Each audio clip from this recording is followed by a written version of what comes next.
Interesting how a lot of times, and I think it's just him expressing his goodness and his nature, that in what seems like it's evil, and it is evil, or he redeems it by doing something beautiful through it. I know my life and my story, my testimony, if I was to share it, the thing that was a generational curse and a trap to me, he used to introduce me to my wife. He used to bring me to where I am today. Moved me from Columbus, Ohio to Michigan. So, for a particular purpose, and then used it for his purposes to bring me to the saving knowledge of him and a relationship with him, and eventually to pastor line of Judah. So God is good, and he's using everything for his plans and purposes. So as we read through this, we're just going to see that as a continual theme and continuing what he does. So let's start at verse 1 again. Hang on a second. Let me clean my glasses real quick. Goodness. What book are you in? I'm sorry. Genesis. Yeah, we're still in Genesis. We're on chapter 37. So we've read through some chapters, but we're on chapter 37. This is week 9 of the parashah of the Torah reading. And we're going to start at verse 1. Now Jacob lived in the land where his father had sojourned in the land of Canaan. Remember, it's by Vayeshev, means and he lived. Some translations may say like he continued to live. Now this is something that I thought was interesting right off the bat. We see a shift in language, right? He lived in the land where his father sojourned. So now Jacob has been brought back to the land, and he is living there. He's no longer, it doesn't say he's sojourning anymore. Abraham sojourned in the land, right? He was just a visitor in the land. Isaac was just a visitor in the land, which is interesting because Isaac never left the land. But now it's saying that Jacob, Israel, lived in the land, and said that his father just sojourned through it. Verse 2, these are the records of the generations of Jacob. Joseph was 17 years of age. Remember that he was 17 when this when it begins to unfold. He was a young man, 17 years old. I was talking with Magali last night, and so on. Like that waiting can be so hard because we know we're reading the story of Joseph, and a lot of us know the story that eventually he becomes next only to Pharaoh in Egypt, right? But it takes him a long time to get there. Again, Joseph was 17 years of age, was pasturing the flocks with his brothers while he was still a youth, along with the sons of Bilhah and the sons of Zilpah, his father's wives. Now, this is interesting. It doesn't talk about Leah's sons, right? It only talks about the two concubines' sons that he was pasturing the flocks with. Verse 3, now Israel loved Joseph. Israel, remember, Jacob received a new name. So now he's being called Israel. Israel loved Joseph more than all his sons because he was the son of his old age, and he made him a very-colored tunic. Now, do you guys remember last parashah, we talked about Benjamin? The mother first named him Benoni, and as she was passing away, like my soul is sorrow, right? Because she passed away having him. And Israel, Jacob changed his name to Benjamin, which means son of my right hand, which is a Hebraic idiom for my favorite son. But here we see that it says that Joseph is his favorite son. And the thought is the reason why we see this is because Benjamin reminds him of the death of his beloved Rachel, right? We know that he loved Rachel more than any of his wives. He was bamboozled with Leah. He was given the other, concubines, the maid servants of his wives, but Rachel was the love of his life.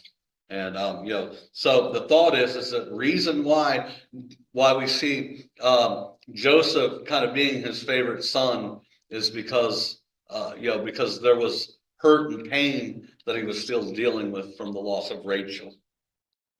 Verse 4, his brothers saw that their father loved him more than all his brothers, so they hated him and could not speak to him on friendly terms. Then Joseph had a dream, and when he told it to his brothers, they hated him more. Now, we got to think about this, right? We know that Joseph brings an evil report about his brothers. He knows they don't like him. And then he has this dream and shares it with him. What was Joseph's intentions? I don't know. But is that why he was 17 years old and it took him so long for the dream to be fulfilled because his heart wasn't right? Is that why, we have certain callings on our lives and God speaks to us about them and we know they exist, but it can take so long for us to achieve it because he's bringing us to maturity, bringing us to a place where we can handle the calling. I was about a year old in the Lord and was, attending Line of Judah. By God's grace, this has been mine and my wife's only church. And, we never attended anywhere else. As kids, we did with our grandparents, but, this is our church and we're pastoring and it's insane. It's only God could do that, right? But I walked into what was then the senior pastor's office, Pastor Leo.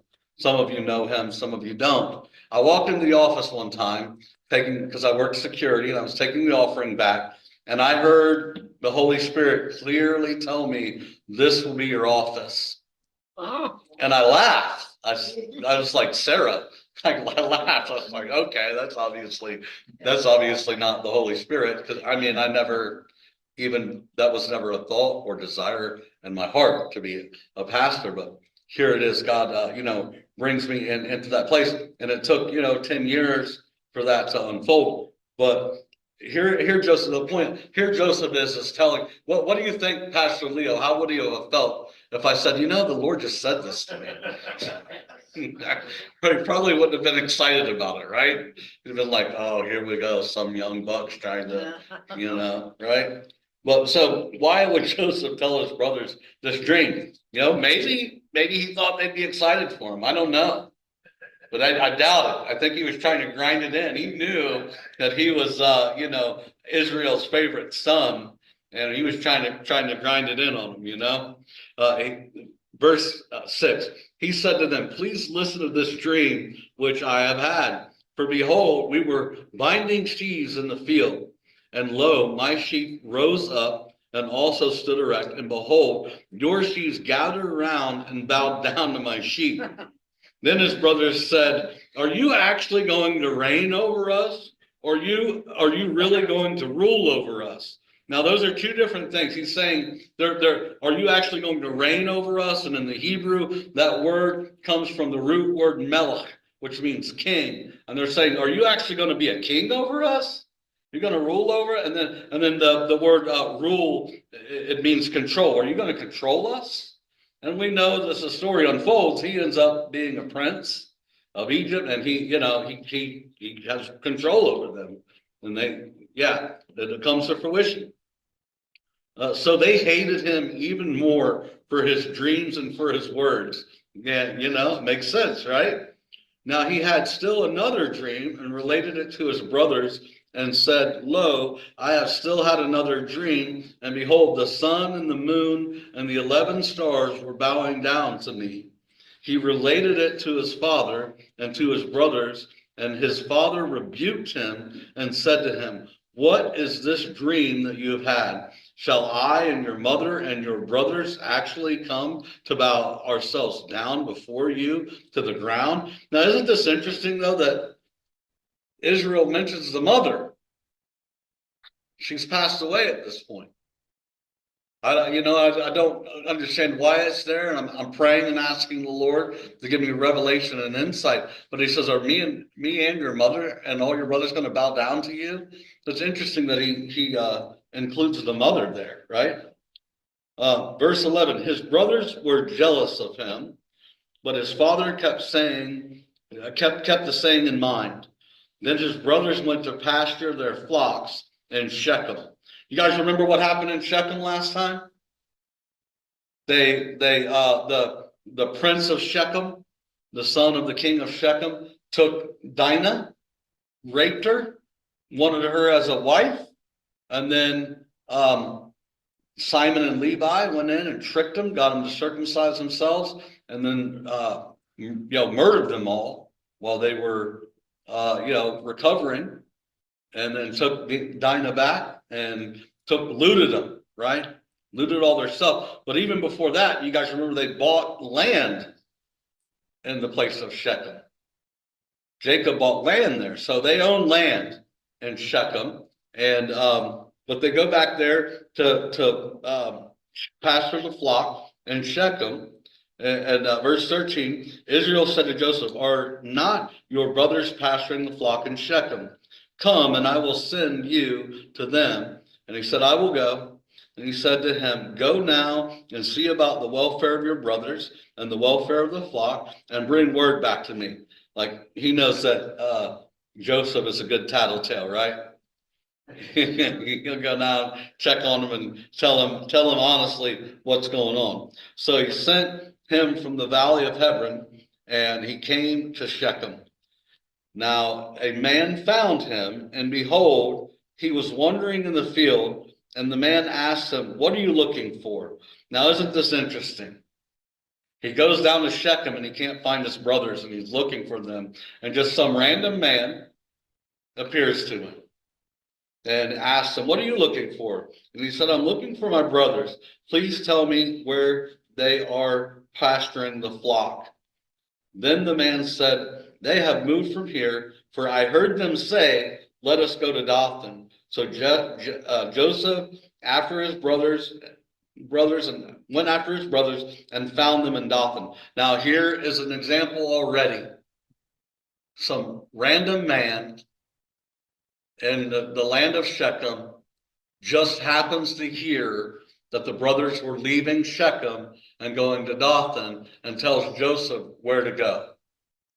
Again, remember when I opened up, I said the point of this portion is to show that God is Adon Olam, the master of the world, and that his plans will go forth. They were supposed to be in Shechem. They left Shechem and moved, but God sends a man to tell Joseph where they are. So he goes to that place where they are to check on them. Verse 18, when they saw him from a distance, and before he came close to them, they plotted against him to put him to death.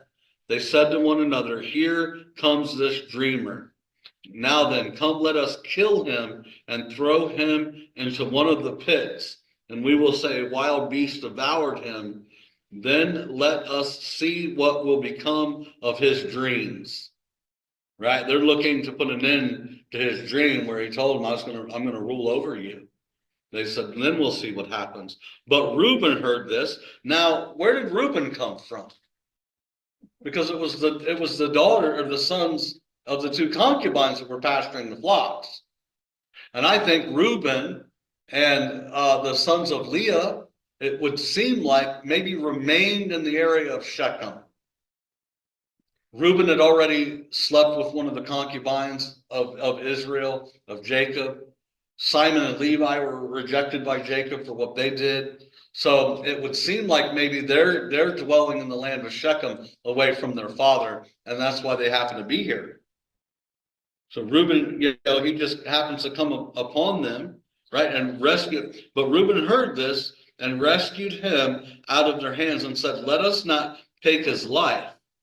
Reuben further said to them, "Shed no blood, throw him in this pit that is in the wilderness, but do not lay hands on him, that he might rescue him out of their hands to restore him to his father." So Reuben had a plan to save Jacob, probably to try to get back into graces with his dad. Hey, look, I saved your beloved son from murder, and I'm bringing him back to you. So it came about when Joseph reached his brothers that they stripped Joseph of his tunic and his very colored tunic that was on him. And they took him and threw him into the pit. Now the pit was empty without any water. Then they sat down to eat a meal. That's how cold-hearted they were, guys. Their own brother, they planned to kill him, and then they threw him in a pit, took his and sat down and had a meal. That's cold and calculated, right? That's some cold stuff, to sit down and have a meal. Now I want to back up for a second before we move forward into what's happening. So I want to let's take a step back and go to Bereshit, to Genesis chapter 15. And I want to go specifically to verses 13 through 16.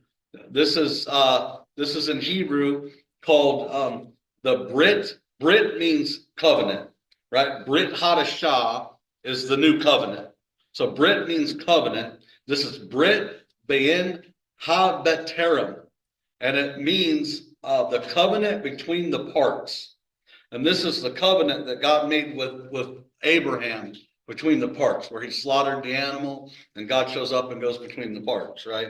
So we're going to, this is what he says. I'm going to start at verse 13. God said to Abram, know for certain that your descendants will be strangers in a land that is not theirs, where they will be enslaved and oppressed 400 years.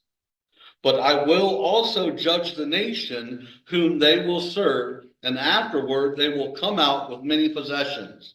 As for you, you shall go to your fathers in peace. You will be buried at a good old age. Then the fourth generation, they will return here. Listen, I want you to hear this. For the iniquity of the Amorite is not yet complete. Isn't that interesting? Why is that there? The iniquity of the Amorite is not yet complete. And I have a feeling that the iniquity of the Amorite is completed by the actions of the brothers. I believe that it's jealousy. What is causing them to, what is causing the forward motion of, I think it's anti-Semitism all the way back to its roots. People hate the Jews? They're jealous of the Jews. They're jealous of the grace on their life. That God has put gifts and callings on them. Right? They say they're lazy and don't work, but then they also say that they're taking everything over. Right? So it's like can't really be both, can it? So I think this jealousy is the stem of the iniquity of the Amorites, and it's brought to completion by sending, and it's what's used to send Joseph to Egypt, is the brothers' jealousy. And I believe that this is like clicking everything into place and moving everything forward. So, but we know that God prophesied to Abraham and told Abraham that this was going to happen, that they were going to be sent to Egypt, a land that wasn't theirs, to be slaves for 400 years. And this is the turning point of that. This is the moment that makes that happen. And again, I believe that the iniquity of the Amorites coming to completeness is the jealousy of the brothers. I think the Amorites were jealous of Israel as they were coming. Again, we're verse 25. Then they sat down to eat a meal. And as they raised their eyes and looked, behold, a caravan of Ishmaelites was coming from Gilead with their camels bearing aromatic gum and balm and myrrh on their way to bring them down to Egypt. Judah said to his brothers, what profit is it for us to kill our brother and cover up his blood? Where did Judah come from? Right? Again, I believe that Judah, the sons of Leah, were dwelling in the area of Shechem, and Dothan, and they weren't with the father, because it says that it was the concubine's sons, along with Joseph, that were shepherding the flocks. So here we see Judah, though, and he says, like he's doing a righteous thing. What profit is it for us to kill our brother and to cover up his blood? Come, let us sell him to the Ishmaelites and not lay our hands on him, for he is our brother, our own flesh. Wow. What a good brother, right? We shouldn't kill him. Now, here's an interesting thing, though. To become a slave is as good as being dead. I mean, being able to pass on, your lineage, to be able to have a lineage, and these days was everything, right? I mean, Abraham was a rich man, and he said, "What good would it do, Lord? I have no one to give my inheritance to." So that meant everything. And here, they're just gonna. And so they might as well have killed him. It probably would have been better in Joseph's eyes to have just been killed than to become a slave and, have no birthright, no inheritance to give. I mean, he's as good as dead. And, so Judah says, let's do that. Let's be nice to him because he's our brother. And his brothers listened to him. Then some Midianite traders passed by. So they pulled him up and lifted Joseph out of the pit and sold him to the Ishmaelites for 20 shekels of silver. Now it goes back and forth between Midianites and Ishmaelites. You guys catch that? It's the Ishmaelites are coming, and then the Midianites are coming, and then it's the Ishmaelites that, so they would oftentimes interchange between the Midianites and Ishmaelites, like call them the same thing. And a lot of times they dwelled together and resembled each other. So they're just using, it's the same group of people. It's the Ishmaelites. It's the same group of people. They're just going back and forth between the name Midianite and Ishmaelite. I had to look that up.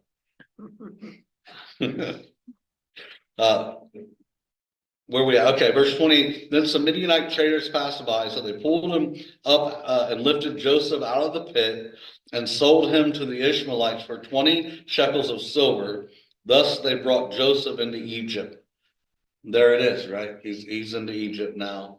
Now Reuben returned to the pit, and behold, Joseph was not in the pit, so he tore his garments. Obviously, Reuben left the scene for a little bit, right? He didn't sit down and eat the meal with them. He went about his business and was going to come back after they cleared out and was going to rescue Joseph out of the pit and take him back to Israel and be like, look at me, Dad. I'm a good son, right? I'm sorry I slept with your wife, but I saved your son. And so then we see verse 30. He returned to his brother and said, brothers, and said, the boy is not there. As for me, where am I to go? It was a hope for him to be able to restore a relationship. Now, an interesting thing is, right, the name of this portion of the Torah portion is Vayeshev, and he lived. And they were going to kill him, but he lived. And we're going to see this as kind of a continual theme, that there was death on the horizon, but he lived. There was death on the horizon, but he lived. And so I don't think it's just he lived in the land. Now his life was saved. Now he's in Egypt, and he's going to live in Egypt. So it's just this continual theme. And again, though, we're seeing that no matter what happens in the thoughts and minds of man, that God is working his plans and purposes. And he told Abraham, however many years ago, I didn't do the math, that his descendants would be slaves in the land for 400 years. And here is the beginning of the fulfillment of that word from the Lord. God's plans and purposes will not be thwarted. And I want you to know today that he's not, like, whatever God has spoke to you, whatever he said to you, it is going to be fulfilled. It may not be the time yet. Continue to hang on, continue to cling to God. I'm saying this to you too online. Cling to God and know that his purposes, if he's spoken to you, it will, like, no devil, no person, no leader, nothing can stop his intentions from being brought home. It may not be in your time. It's always in his time. And you may think it's taking too long, but I'm telling you right now, he won't be stopped, and his purposes won't be stopped. So we're verse 31. So they took Joseph's tunic. Well, let me stop for a second. You guys got any questions, thoughts, comments? Yeah. Michelle made a really good point on here, Miss Michelle Colby. Okay. Just verse 10, so 37:10. Okay. She feels like this is a foreshadow of the Messiah. In the millennial kingdom, that even Yeshua's mother will bow down to him. Yeah, that's good. And I mean, we know that Joseph, that's great. That's great, Michelle. We know that Joseph is a type and shadow of Yeshua. And I was actually about to make that point here in a minute because things are about to shift here in a second, right? Right now we're talking about Joseph, and then here in a second we're going to shift away from Joseph and we're going to talk about Judah. And it's an interesting thing. So we know that Joseph is a type and a shadow of the Messiah. And in many ways, even in this way, which is pretty amazing, right? His brothers rejected him. Israel rejected Yeshua. He went and got sent off to the Gentiles. Jesus has been sent off to the Gentiles. He became so unrecognizable to the Jewish people that even now today, most churches think that Jesus is a Gentile Messiah when he's the Jewish Messiah, and we've been grafted into the tree. We've been blessed, right, to receive the Jewish Messiah. So I think we're about to see here, there's a particular portion here, a chapter that's going to shift gears that I think is going to solidify the fact. So there's even a thought process right now. Well, I'm getting ahead of myself. That's a great point, Michelle. Yes, Kira. In this story, I always wondered, like, if Reuben was so against what his brothers was doing, like, it seemed like he was going along with them to a certain extent, but it seemed like he was the most compassionate one. And like, why did he like put a total stop to what they were doing? Yeah. I always wondered that. Like, I mean, I know that he's probably scared because he's probably outnumbered because there's so many of them. But still, like, why did he do more to stop what they were doing to his brothers? Yeah, I think there's an underlying because if we go to certain scriptures, and I'm sorry I didn't write them down, but Joseph ended up actually receiving the birthright from the father. You guys remember the birthright was the oldest son would get a double portion. So I think I have a feeling that part of Reuben's underlying mission was to be restored to his father because he was the oldest. And I think part of his underlying mission was greed. And he was thinking, well, if I restore Joseph, and I'm sure he was probably scared, but I don't think his motives were necessarily 100% pure. I think he was thinking, if I can bring Joseph, the favorite son, back to the dad, I may be restored to get the birthright. He may forgive me and, release that double portion of blessing of inheritance over me again. Because at this point, he's, slept with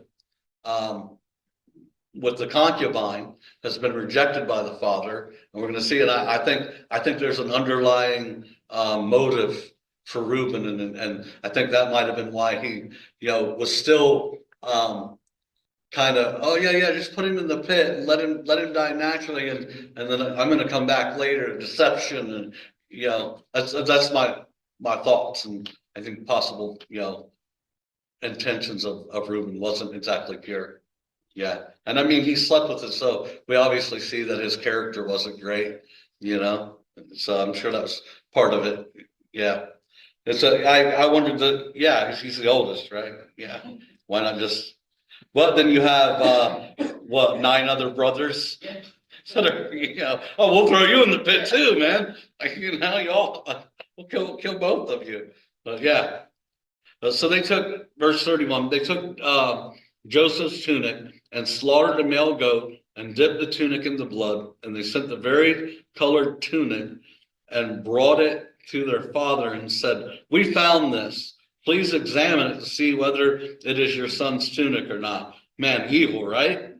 Then he examined it and said, it is my son's tunic. A wild beast has devoured him. Joseph has surely been torn to pieces. So Jacob tore his clothes and put sackcloth on his loins and mourned for his son many days. All his sons and all his daughters arose to comfort him, but he refused to be comforted. Now, isn't that messed up? All of his sons that were, guilty for sending him off, lying to their dad, come to him and try to comfort him. And he said, surely I will go down to Sheol in my mourning for my son. So his father wept for him. Meanwhile, the Midianites sold him in Egypt to Potiphar, Pharaoh's officer, the captain of the bodyguards. And now we see this shift. Now we're going to talk about it's shifting away from the story of Joseph for a moment and shifting to the story of Judah. And then it came about at that time, right, during that. This one makes me think like Judah is like, he's about to marry a Canaanite woman. And we know that Jacob, Israel, he's not going to be happy about that. So he's got one son of Leah's that slept with his concubine, with one of his wives. Then he's got two sons that bamboozled the people of Shechem, murdered them, and then took all of their stuff. And now he's got another son from Leah who is marrying a Canaanite woman. So I strongly feel that the sons of Leah remained in Shechem and in that area, and they weren't really connected to Jacob anymore, to Israel. And he was kind of, forsaking them, or, I don't know, forsaking, but he was disconnected from them. And it came about at that time that Judah departed from his brothers and visited a certain Aldamite whose name was Hera. Judah saw there a daughter of a certain Canaanite whose name was Shua, and he took her and went into her. So she conceived and bore a son, and he named him Then she conceived again and bore a son and named him Onan. She bore still another son and named him Shelah. And it was at Shezeb that she bore him. Now Judah took a wife for his firstborn, and her name was Tamar. But Judah's firstborn, was evil in the sight of the Lord, so the Lord took his life. Then Judah said to Onan, go into your brother's wife and perform your duty as a brother-in-law to her, and raise up offspring for your brother. Onan knew that the offspring would not be his, so he went into his brother's wife and wasted his seed on the ground in order not to give offspring to his brother. The sons of Judah were wicked. They were dwelling with the people of Canaan, right? They had no moral value. But what he did was displeasing in the sight of the Lord, so he took his life also. Then Judah said to his daughter-in-law Tamar, remain a widow in your father's house until my son Shelah grows up. For he thought, I'm afraid that he too might die like his brothers. So Tamar went and lived in their father's house. Now after a considerable time, Shua's daughter, the wife of Judah, died. And when the time of mourning was ended, Judah went up to his sheep shearers at Timnah, he and his friend Hara and the Adulamite. It was told to Tamar, behold, your father-in-law is going up to Timnah to shear sheep. She removed her widow's garments and covered herself with a veil and wrapped herself and sat in the gateway of Enam, which is on the road to Timnah. For she saw that Shelah had grown up, and she had not been given to him as a wife. When Judah saw her, he thought she was a harlot, for she had covered her face. So he turned aside to her by the road and said, here now, let me come into you.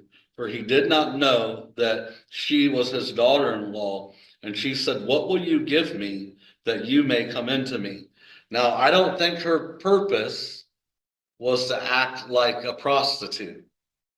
I think her purpose was to meet him on the road and call him out. And I think he said that to her before she could do that. And and she said, oh, wait a minute. I may get the son that I want, from this, I may have a son from my husband's, lineage. I think she's seen the opportunity to present itself and took it. I don't think her initial intentions were to deceive him, but to actually confront him. Now, verse 17, he said, therefore, and she asked him, what will you give me? And he said, therefore, I will send you a young goat from the flock. She said, moreover, will you give me a pledge until you send it? And he said, what pledge shall I give you? And she said, your seal and your cord and your staff that is in your hand. I mean, this is crazy. The seal, like the signet ring seal, is like as good as his money. He like gave her access to his bank account, essentially. The cord, a special cord, it's his lineage. It's his identification. It's like giving somebody your credit cards, your bank card, your ID, the key to your house, and all of this stuff. And I mean, his passion obviously was burning so strong, his lust, that he was willing to give her everything. And she's like, "Oh man, okay, this is amazing." So she takes the pledge. She doesn't just wait for the payment. She takes the pledge, and then we know she gets up and departs, right? Verse 19, then she arose and departed and removed her veil and put on her widow's garment.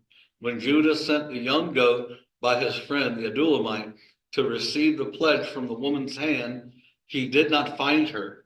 He asked the men of her place, saying, where is the temple prostitute? He was going to give a temple prostitute all of his stuff. He's going to give her like his most valuable identity. Here's my identity, have it. Here's the numbers on my bank account, have it. That is like being driven by lust, right? That's not good. And then they say there has been no temple prostitute here. So he returned to Judah and said, I did not find her. And furthermore, the men of the place said, there has been no temple prostitute here. Then Judah said, let her keep them. Otherwise, we will become a laughing stock. After all, I sent this young goat, but you did not find her, right? He knows people are going to be like, are you kidding me? You gave her everything you had. You gave her your seal, your cord, your staff. Like for one night of one fling moment of passion, Kathy? It makes me think of Esau. Right? Yeah. Yeah. He totally driven by his flesh, and not a bit of spirit going on there, right? I mean, even to say, let's save our brother by selling him as a slave, that's like worse than killing him. Now he's going to be, sent down to Egypt to be a slave where, I mean, yeah, he's just going to be tortured, given enough food to survive. And it's, obviously motivated by, and he said, what can we gain from it? Like, why should we just kill him? But we could sell him and make money. And also we'd be showing him some grace by not just killing him, right? Yeah. Yeah. He wasn't, Judah was not but the interesting thing, we know that the Lord, that Israel prophesies over Judah, that the Messiah is going to come through him, right? He says he's going to come through him. And Judah said, let her keep it, otherwise we'll become a laughing stock. After all, I sent this young goat, but you did not find her. Now it was about 3 months later that Judah was informed, your daughter-in-law, Tamar, has played the harlot, and behold, she is also with child by harlotry. Then Judah said, bring her out and let her be burned. It was while she was being brought out that she sent to her father-in-law, saying, I am with child by the man to whom these things belong. You notice the way she carries herself? She's not making accusation. She's not publicly defaming Judah. She's actually remaining very low-key and quiet, very honoring, personally sends him his things and says the man who owned these, who these belong to, is the man who I'm pregnant by. So she actually acts honorably to her father-in-law when she could have exposed him, made a mockery out of him, made a fool out of him. She shows herself kind, right? And quiet. So I am with child by the man whom these things belong. And she said, please examine and see whose signet ring and cords and staff are these. Judah recognized them and said, she is more righteous than I, inasmuch as I did not give her to my son Shelah, and he did not have relations with her again. It came about at the time she was giving birth that behold, there were twins in her womb, Jacob and Esau, right? It's like you were saying, Kathy, it almost reminds you of Esau. And there's twins in the womb. Moreover, it took place while she was giving birth. One put out a hand, and the midwife took and tied a scarlet thread on his hand, saying, "This one came out first." But it came about as he drew back his hand that behold, his brother came out. Then she said, "What a breach you have made for yourself." So he was named Perez. Afterward, his brother came out, who had the scarlet thread on his hand, and his name was Zerah. Now, I want to go to Matthew chapter 1 for a minute. Okay? Let's go to Matthew chapter 1, verse 1. And, Hak Malat Sameach, by the way, Wednesday, that means that's Merry Christmas in Hebrew.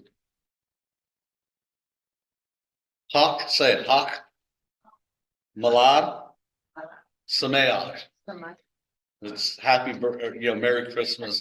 Happy, it means like happy festive of the birth in Hebrew. And that's how you would greet your Hebrew neighbor for Christmas. But I want to start at verse 1. The record of the genealogy of Jesus the Messiah, the son of David, the son of Abraham. Abraham was the father of Isaac, Isaac the father of Jacob, and Jacob the father of Judah and his brothers. Judah was the father of Perez and Zerah by Tamar. Perez was the father of Hezron, and Hezron the father of Ram. Ram was the father of Abinadab, Aminadab, that guy, the father of Nishan, Nishan the father of Salmon. Salmon was the father of Boaz by Rahab.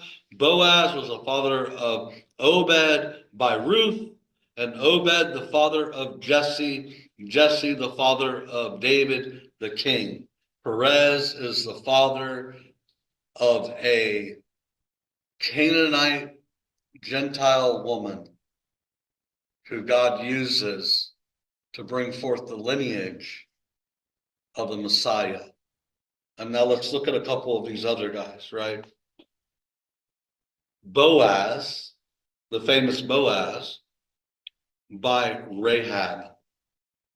Who was Rahab? She was a Gentile. She was a Gentile woman, right? That saved, that lied for the Israelites that were spying out the land. Boaz was the father of Obed by Ruth. Who was Ruth? Ruth was a Gentile woman who was the father of King David, the mother of King David's father. King David's grandmother was a Gentile woman.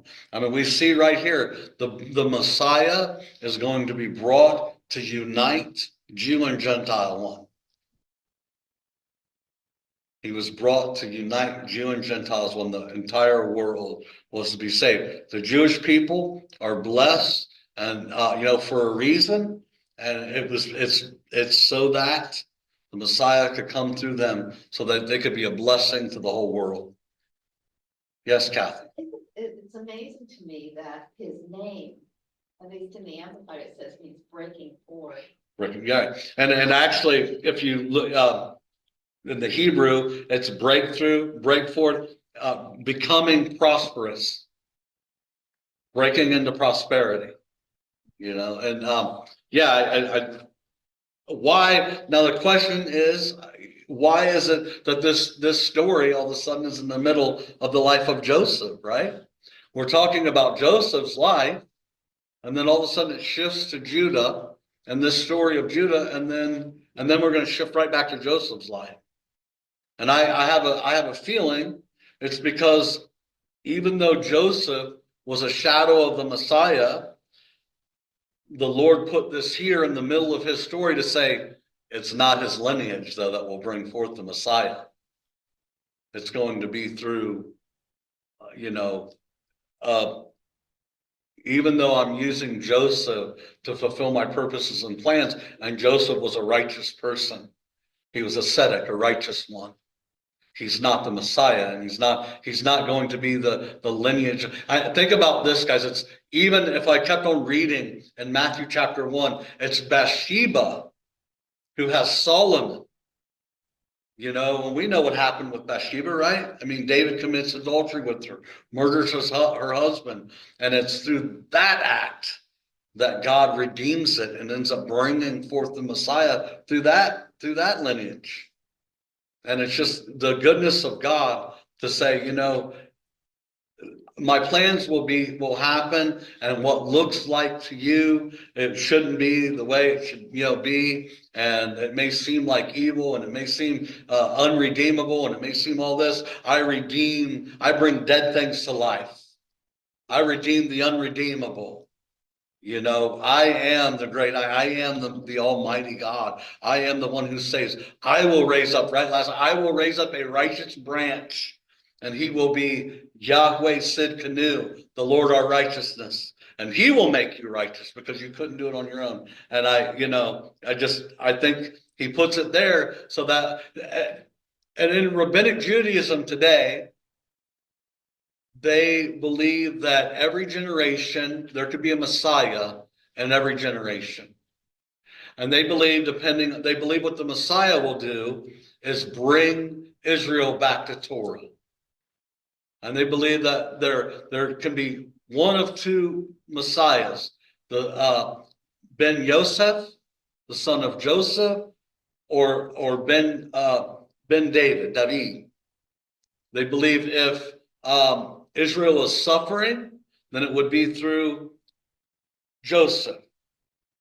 They believe that if Israel is in war, then it will be the son of David. But we know it's the son of David. It's only one, is Yeshua, the Lion of the tribe of Judah, the son of David, the root of Jesse. He's the only one. And I think that God put this right smack in the middle of it, knowing that someday there was going to be this off thought process to say, no, I showed you right here, the Messiah is coming through Judah, and even in the middle of what you think is righteous and what you think is wrong, I'm going to use the thing that you think is wrong, and I'm going to redeem it, and I'm going to bring my Redeemer through that lineage. And you're going to see that I am a God of mercy, and that I am a God of grace. I'm not religious. I'm loving. When he reveals himself to Moses, the first thing he says is, I'm compassionate, I am Rahum, right? He doesn't say, I am, strong and mighty. He says, I'm loving, I'm kind. And I just believe that, that's why this is right smack in the middle of this. Denny, you look like you. Yes, so like with the rabbinic Judaism, I've heard you say that more than once, that they thought possibly there's a Messiah in every generation. Yeah. That I perceive that to be like for the Antichrist, that Satan's got that guy in every generation, possibly Hitler.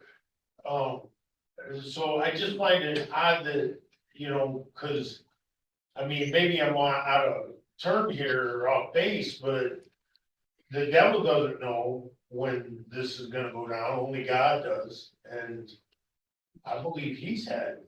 I mean, the reality is, and because they've been blinded and their hearts are hardened by God, the reality is the Orthodox and ultra-Orthodox Jews at this time are anti-Messiah. They're anti-Christ. I mean, they are anti-Messiah, and yet there are shadows and types of the Antichrist, the anti-Messiah in every generation. So like Pharaoh was a shadow of the Antichrist. Thank you, that makes. Hitler definitely a shadow of the Antichrist. There's others yet to come, probably before the Antichrist comes. But yeah, so and there's a really twisted. It's so crazy because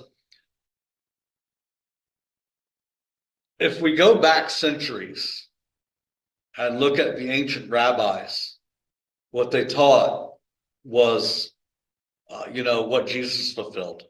that there would be one Messiah, that he was going to be God, that he was going to be divine, and all these things. And then after Yeshua, this rabbinic Judaism comes along, and they are so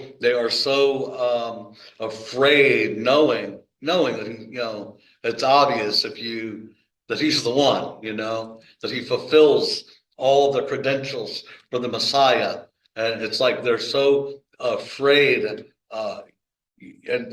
the jealousy and the hatred is so steeped from generation to generation that it has affected the I don't know if theology is the right word, but the rabbinic teachings, that now it's evolved into something that is not real.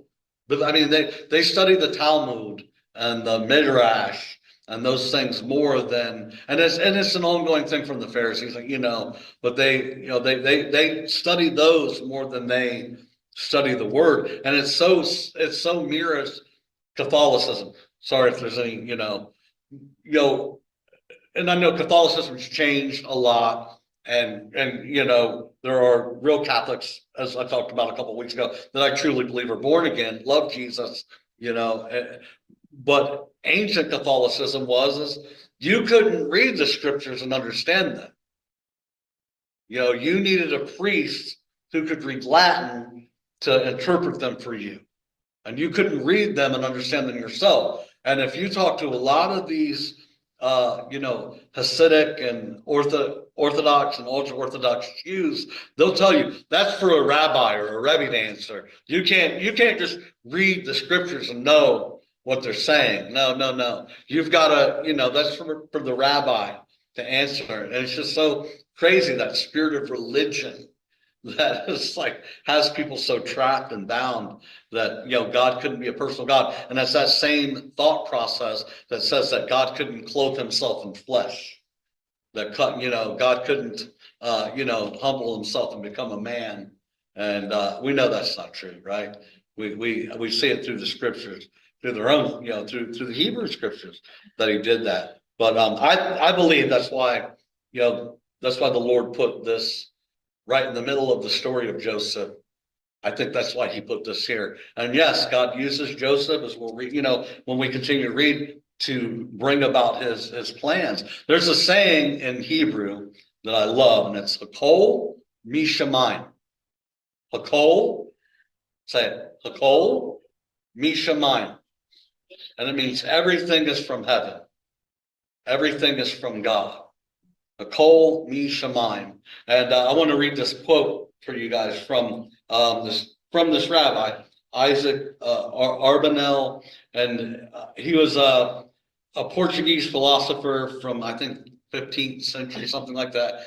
And he actually writes a lot of the commentary, a lot of the midrash, and they quote him a lot. The rabbis and stuff will quote him a lot, and there's a lot of wisdom. There is a lot of amazing wisdom to gain from it. So I love, digging in and seeing what they're saying, but they get so spun off on stuff that, it's kind of one of those things, you got to pan the gold, right? There's a lot of other stuff. You got to pan the gold and let the muck and the mud go. But this gentleman, he said, no person was to blame, talking about the story of Joseph. The brothers, he's saying, wasn't to blame. He says that no person was to blame, for they were all fulfilling roles which were dictated by the events. All were directed by Hashem, the name God, who moves the wheel of history according to his desires and plans. Yeah, it's like so good, right? Like, it wasn't their fault. Jesus hung on the cross and said, Father, forgive them, for they know not what they do.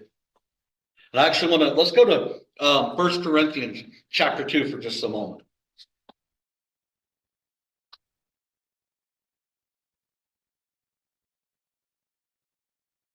These brothers said, we'll put him in this pit, we'll kill him, whatever, and then let's see what becomes of his dreams, right? So let's go to Corinthians chapter 2. I'm going to start at verse 5. Give me a second to get there.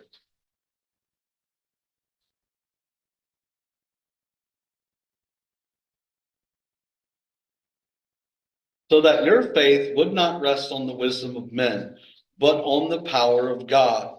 Yet we do not speak wisdom among those who are mature, we do speak wisdom among those who are mature, a wisdom, however, not of this age, nor of the rulers of this age who are passing away.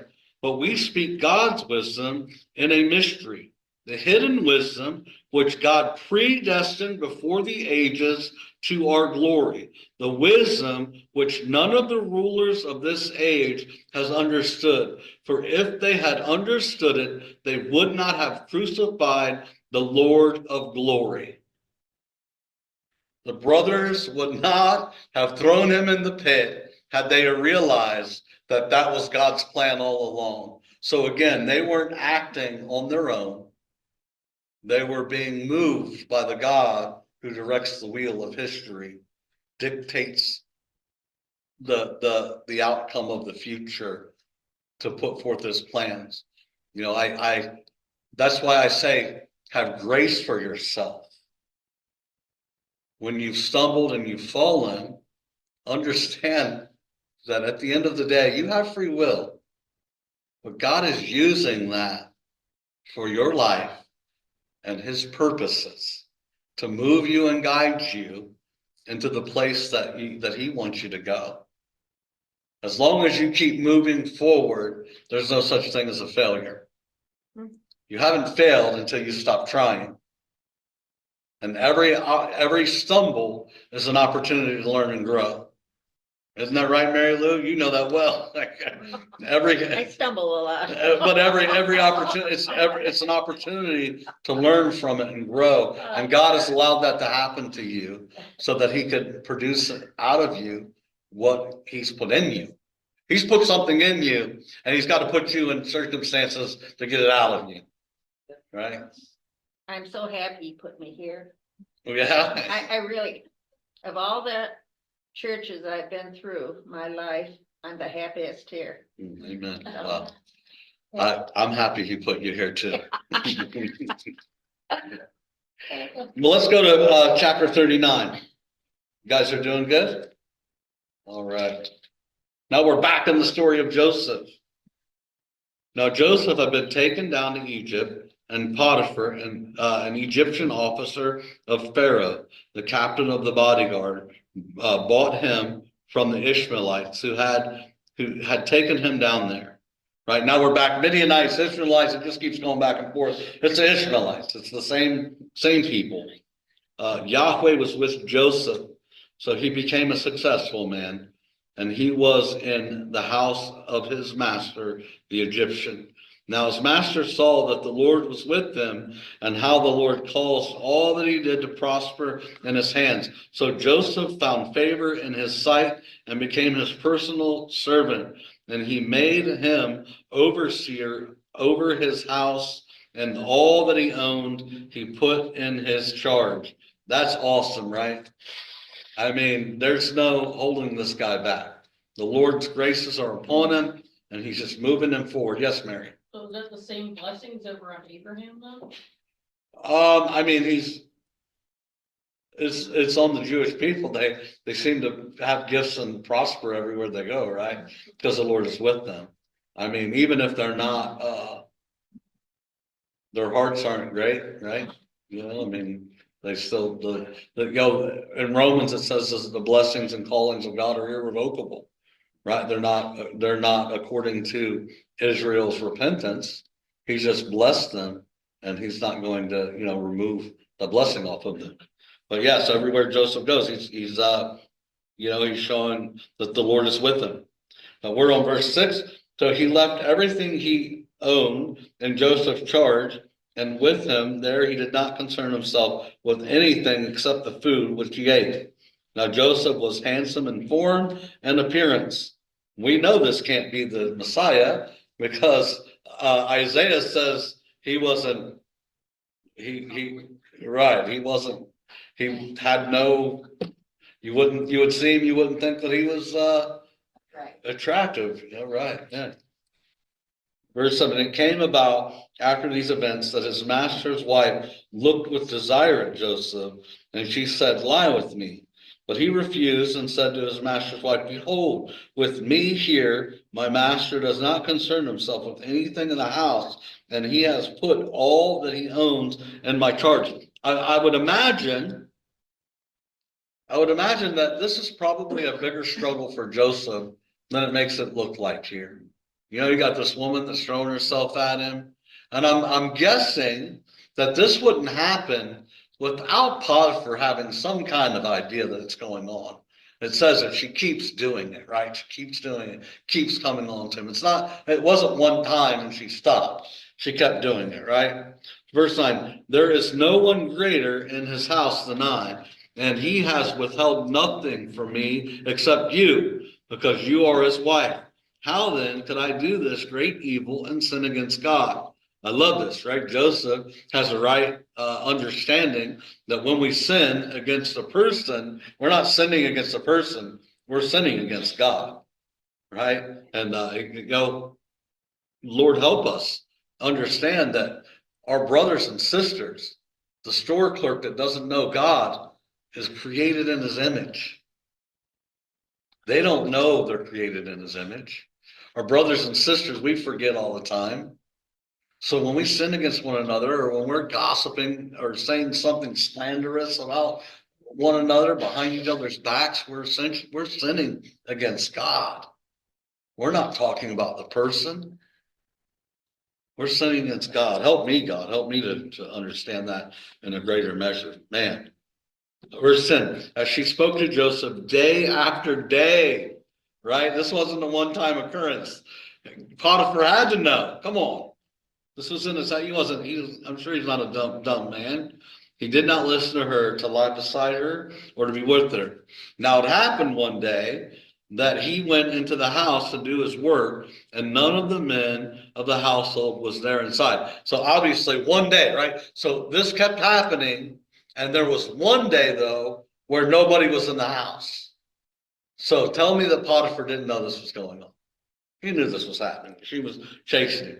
She caught him by his garment and saying, lie with me. And he left his garment in her hand and fled and went outside. When she saw that he had left his garment in her hand and had fled outside, she called to the men of her household and said to them, see, he has brought in a Hebrew to us to make sport of us. He came into me to lie with me, and I screamed. When he heard that I raised my voice and screamed, he left his garment beside me and fled and went outside. So she left his garment beside her bed until his master came home. Then she spoke to him with these words, the Hebrew slave whom you have brought us came into me to make sport of me. And as I raised my voice, he screamed and left his garment beside me and fled outside. Now when his master heard the words of his wife, which she spoke to him, saying, this is what your slave did to me, his anger burned. Now, did it burn towards Joseph, towards the situation? I don't know. But I know this much. If we were to think about this, if you were to have a slave in the 1800s here in the US who tried to sleep with his master's wife, what would have happened to that man? He would be dead. He'd be dead right now. And that's the same for every Egyptian slave and every Iraqi slave and every Canadian slave and every slave ever in the world. If that slave tried to sleep with their master's wife, he'd be dead. And that's why I think Potiphar knew this was going on. He knew who his wife was, but he was finally put in a situation where he had to make a decision and had to do something about it. And his anger burned because of that. He was frustrated and upset because he knew that everything that Joseph touched blossomed and bloomed. And everything that he did was a blessing. Now, who was Potiphar? Was he not the overseer of the jail, the prison? I believe, let's back up for a second here. Joseph, the Egyptian officer to Pharaoh, the captain of the bodyguards, bought him. He was a captain of the bodyguard, so, I guess he wasn't overseer of the prison, but he was the captain of Pharaoh's bodyguards. He was Pharaoh's very own personal security, secret service, not just a part of the secret service, but the head of the secret service. So he sends him to prison. What happens to Joseph? Joseph ends up being raised up in the prison, right? Like, so it's apparent. I feel like it's obvious that Potiphar knew what was going on, and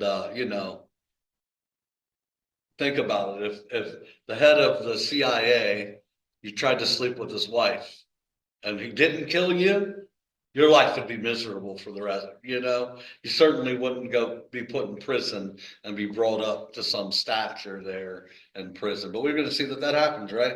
But I think this is interesting. Again, the name of this portion is Vayeshev, and he lived, and he continued to live. Again, Joseph should have been dead, but he continues to live. Instead of being killed by his brothers, he's thrown in a pit, sold to slavery, but he continues to live. This happens, and instead of being killed, he's put in prison, and he continues to live. God's plans won't end. He will bring forth what he sets out to do.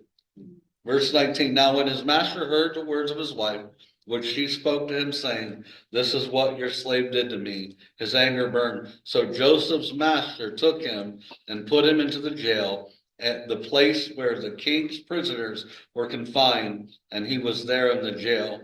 But the Lord was with Joseph and extended kindness to him and gave him favor in the sight of the chief jailer. The chief jailer committed to Joseph's charge all the prisoners who were in the jail, so that whatever was done there, he was responsible for it. The chief jailer did not supervise anything under Joseph's charge because Yahweh was with him, and whatever he did, Yahweh made to prosper. Now, isn't this interesting? Joseph was pretty much the overseers of his brothers, right? He had this dream, but he was already kind of his dad's favorite, and also his dad told him, you go supervise them, bring word back to me. He had the coat of many colors, and then he goes and he gets put into Potiphar's house, and he gets brought up next to only Potiphar. And then he goes into the jail, and he gets brought up next to only the overseer of the jail, right? This keeps happening. And I think every time that he's put into this position and he has to go through a hardship, he's removed from it, goes through a hardship, and then is raised back up, God is preparing him for the calling that he has on his life, to be next to only Pharaoh. So again, I say to you, if you feel like you keep taking steps backwards and God brings you up, and to you there, watching online, it's only because you're supposed to be learning something every time to make you more ready, if that's proper, to make you more ready for the calling that he has for you. So don't be discouraged. Don't be dismayed. Know that God has a plan and calling for you, and he's using what seems like setbacks in your life to create in you the character to move you forward into what he has for you. Any thoughts, comments, or questions? Kira? What's the name of that, the person, that quote that you made about it? I'll do my best to say it. Isaac, I'll spell it for you, his last name, okay? Because I think it's Abarbanel. It's Isaac, Abarbenel.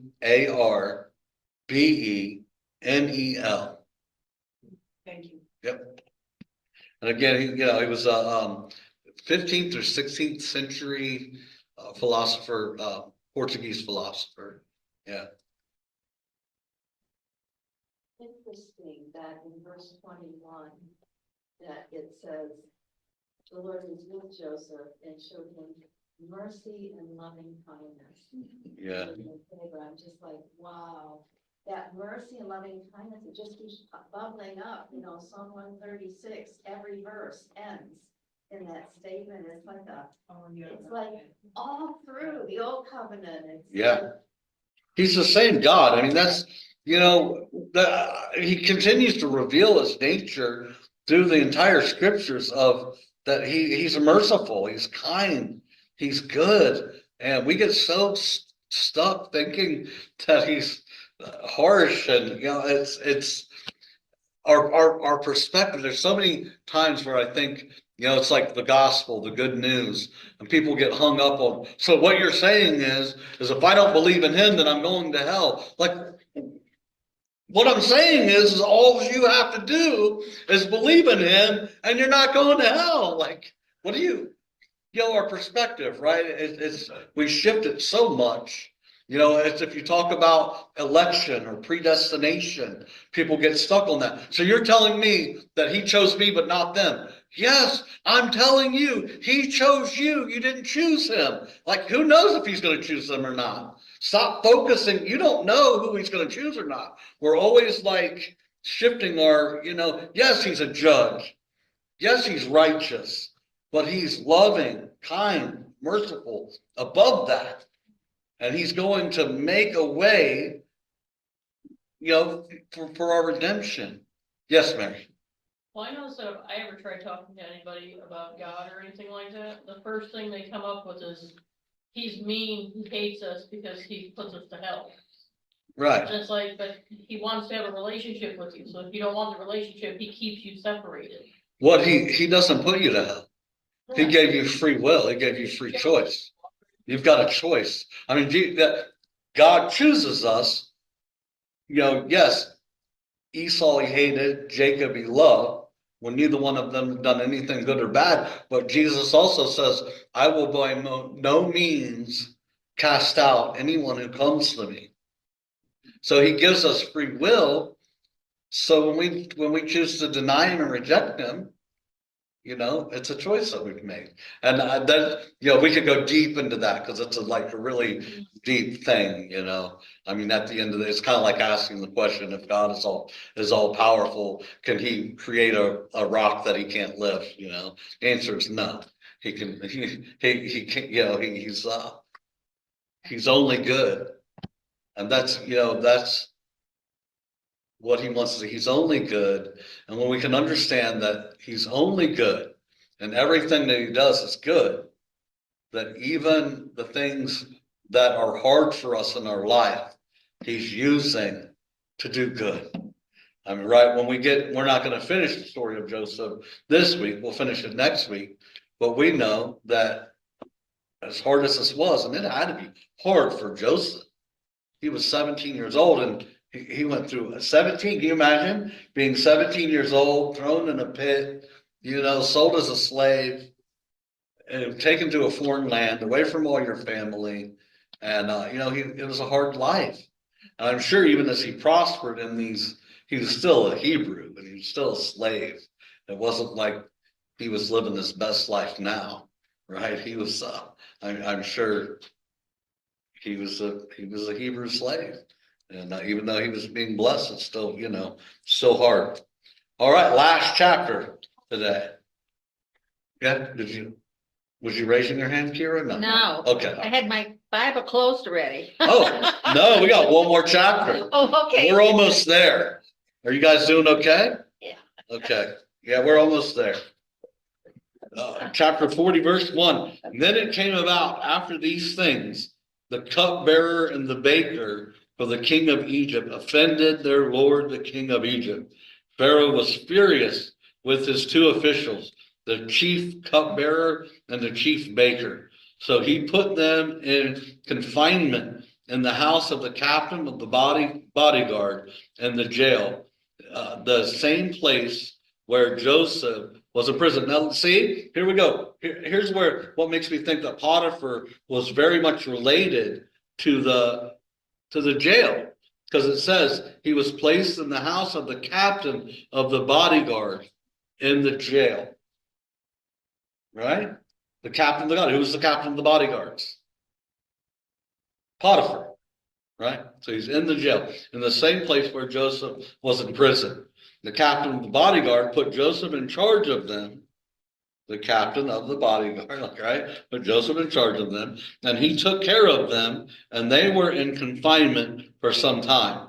Then the cupbearer and the baker for the king of Egypt, who were confined in jail, both had a dream the same night, each man with his own dream, each dream with its own interpretations. I want to pause for a second, guys. And I said this, I've said this multiple times through this study.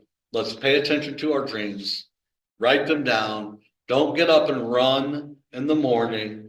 Take a pause, sit before the Lord, give him 5 minutes and ask him, did you speak to me when I was asleep last night? Did you give me any dreams? I mean, God speaks to us so much in dreams. It says in Job, God speaks once to man, no, twice when he's sleeping and man's not paying attention. So we got to pay attention to our dreams. He uses Joseph's dreams to propel him where he is now, right? And then he's going to use the dreams of these two men eventually to put Joseph where he's wanting him to be, in the place to where he can bring all of Egypt into or all of Israel into Egypt. So let's write our dreams down. Let's mark them. Let's pause, guys. I mean, I don't know how people do it. Get up and run in the morning. Oh, I ask you, I beg you, for your sake, not mine. Take 5 or 10 minutes and sit and ask the Lord if he spoke to you. And and he'll answer you. And the more you steward that, the more dreams he's going to give you. All right, verse 6. Now, when Joseph came to them in the morning and observed them, behold, they were dejected. And he asked Pharaoh's officials who were with him in confinement in his master's house, why are your faces so sad? Why are your faces so sad? I love that. Then they said to him, we have had a dream, and there is no one to interpret it. And Joseph said to them, do not interpretations belong to God? Tell it to me, please. So the chief cupbearer told his dream to Joseph, and he said to him, in my dream, behold, there was a vine in front of me. And on the vine were 3 branches, and as it was budding, its blossoms came out, and its clusters produced ripe grapes. Now Pharaoh's cup was in my hand, so I took the grapes and squeezed them into Pharaoh's cup, and I put the cup into Pharaoh's hand. Then Joseph said to him, this is the interpretation of it. And the 3 branches are 3 days. Within 3 more days, Pharaoh will lift up your head.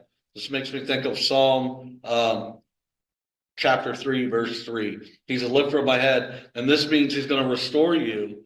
It's another Hebraic idiom. He's going to forgive you. He's going to restore you. He's going to lift up your head and restore you to your office, and you will put Pharaoh's cup into his hand according to your former custom when you were his cupbearer. Only keep me in mind when it goes well with you. Please do me a kindness by mentioning me to Pharaoh and get me out of this house. For I was in fact kidnapped from the land of the Hebrews, and even here I have done nothing that they should have put me into the dungeon. Now, what's Joseph doing here? He's actually kind of complaining. People, I was just talking to somebody and said, yeah, you read the story of Joseph, and it's like he goes through all this stuff, and it seems like he never complains.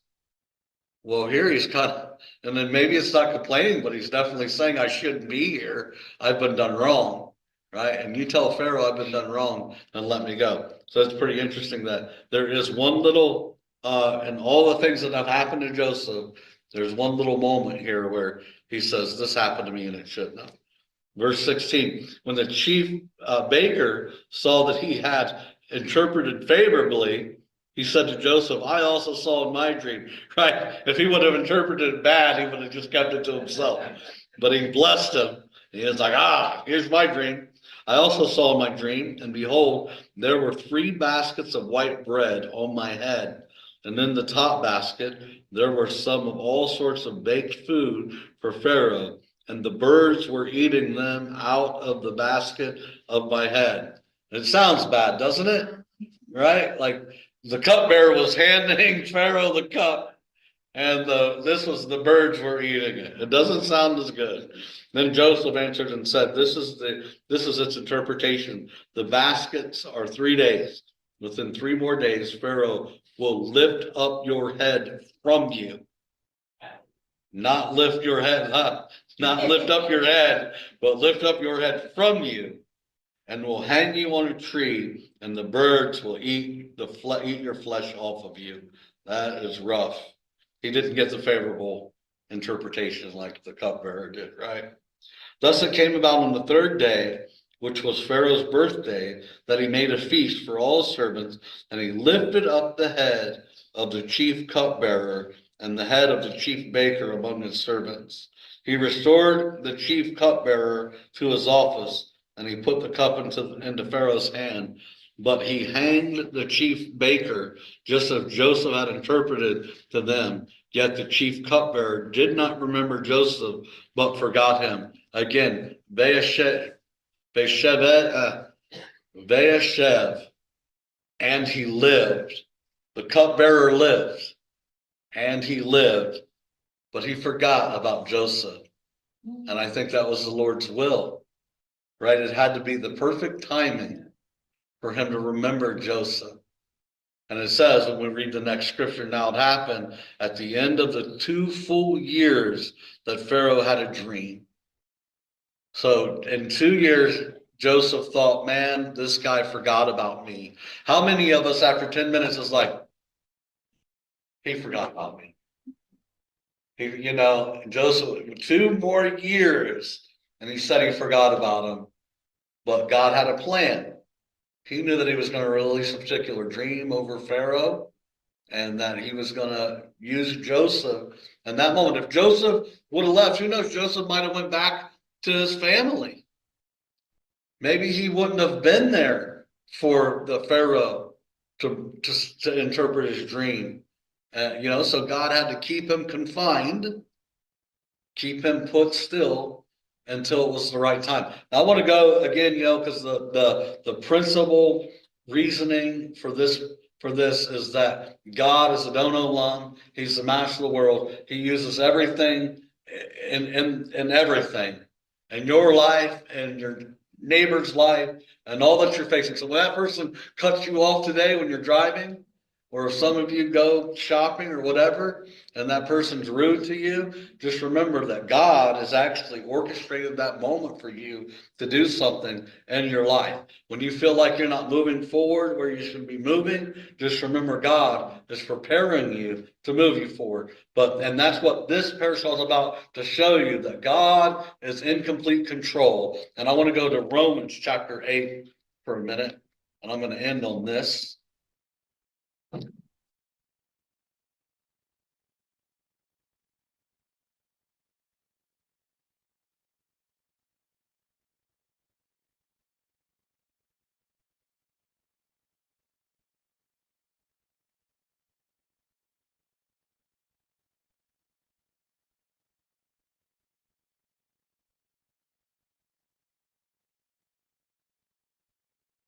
I'm going to start in verse 32. He who did not spare his own son, but delivered him over for us all, how will he not also with him freely give us all things? Now he did not spare his own son, he gave him over. So he'll give us all things, the good, the bad, and the ugly. Who will bring a charge against God's elect? God is the one who justifies, who is the one who condemns. Christ Jesus is he who died, yes, rather, who was raised, who is at the right hand of God, who also intercedes for us. Who will separate us from the love of Christ? Will tribulation or distress or persecution or famine or nakedness or peril or sword? Just as it is written, for your sake we are being put to death all day long. We were considered as sheep to be slaughtered. But in all these things, we overwhelmingly conquer through him who loved us. For I am convinced that neither death, nor life, nor angels, nor principalities, nor things present, nor things to come, nor powers, nor height, nor depth, nor any other created thing will be able to separate us from the love of God, which is in Christ Jesus our Lord. There is no created thing, not even yourself, that can thwart God's plans for your life. He chose you, and he will use every possible situation in your life to move you into the destiny and the call that he's placed for you. And it may be uncomfortable, it may be challenging, it may be hard, it may be joyful at times, and it may make you happy at times. But I want to tell you to trust God and know that he is in control and that he's using all things, and nothing can separate you from his plans for you. And his plans for you are that you would be with him and experience him and in his love forever and ever. Receive that today. Amen. Mhm.